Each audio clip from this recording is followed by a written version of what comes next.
Shani Prabhakar, news reader. നേരിട്ടൊരൊറ്റ ചോദ്യം Shri V V Rajesh, നേരിട്ടൊരൊറ്റ ചോദ്യം. അസാം പൗരത്വ രജിസ്റ്ററിന്റെ കാര്യം വരുമ്പോൾ ഇപ്പോൾ പുറത്താക്കപ്പെട്ടിട്ടുള്ള 19 ലക്ഷം പേരിൽ മുസ്ലിങ്ങളല്ലാത്ത 13 ലക്ഷം പേർക്കും ഇന്ത്യയിലെ നിയമത്തോടുകൂടി ഇന്ത്യൻ പൗരത്വം കിട്ടുമല്ലോ അല്ലേ? കണ്ണടച്ചൊക്കെ ഇരുന്ന് കേട്ട് കഴിഞ്ഞാൽ എക്സാക്ട് ഷാനി പ്രഭാകരൻ. ഷാനി ചേച്ചിയൊക്കെ ഇത് കണ്ടോ? ഓ കൊള്ളാം, കണ്ടിട്ടുണ്ട്.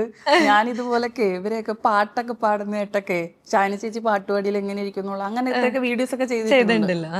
അപ്പൊ ഞാനിങ്ങനെ നമ്മൾ സ്റ്റോറി ഇടുമല്ലോ, ആരൊക്കെ കണ്ടെന്ന് നോക്കുമ്പോ ഷാനി ചേച്ചിയൊക്കെ കണ്ടിരിക്കുന്നതാണോ ഇങ്ങനെ ഫോളോ ചെയ്തിട്ടുണ്ട് എന്നെ, അതുകൊണ്ട് എന്റെ സ്റ്റോറി ഒക്കെ കാണുമല്ലോ. റിപ്ലൈ ചെയ്യുന്നുണ്ടോ?